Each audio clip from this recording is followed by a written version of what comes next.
12:38 now. If you or someone you love is living with Parkinson's disease, next week the Parkinson Symposium will give you the opportunity to learn more about the resources available. And joining us right now is Dr. Christopher Tolleson, who is a neurologist, neurologist, see if I get these words out, neurologist at UT Medical Center. How's it going? going well. Thanks for having me. I use these words all the time, right? I talk about clouds and rain and stuff like that. A great event coming up. You know, so many pins. I was telling you during the commercial break that I have one of my best friends growing up. His dad came down with Parkinson's, and it's kind of a sad situation to see. Yeah, it's a really common illness. It's the second most common illness behind Alzheimer's disease. Oh, I didn't know that. Yeah.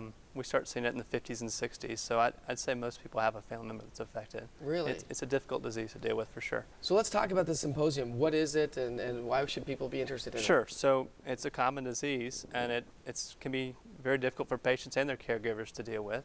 And so the symposium's happening next Friday. It starts at 7:30 and goes to 1. And we'll be talking about a variety of topics. We'll be talking about a general overview of Parkinson's. We'll be talking about exercise, which is vitally important for care. I'll be talking about some research and treatment updates. We'll be talking about some of the other things that are affected in Parkinson's disease, like depression, problems with delusions, things like that. And then finally, we'll be talking about the gut, which has actually gotten a lot of research and press lately because Parkinson's disease may start in the gut. So really, it'll be a neat conference for people to come to. So explain it. What is Parkinson's? I mean, just explain that. So yeah, so Parkinson's disease is a neurodegenerative disorder. Again, it usually starts in the 50s and 60s.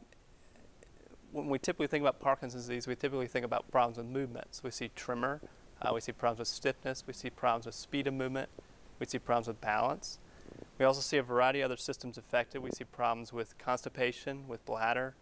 We see problems with the memory and the thinking. So it can affect a variety of things. How does Parkinson's, if somebody has Parkinson's, a loved one, how does that affect the rest of the family?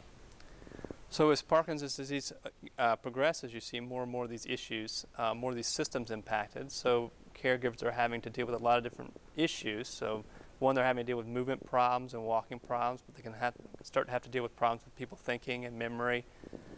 They can see problems with the bowels and bladder. So all those things that I just mentioned are really impacting how patients are having to be cared for. Yeah. And so caregivers are having to deal with a variety of things. If people are interested, how can they register?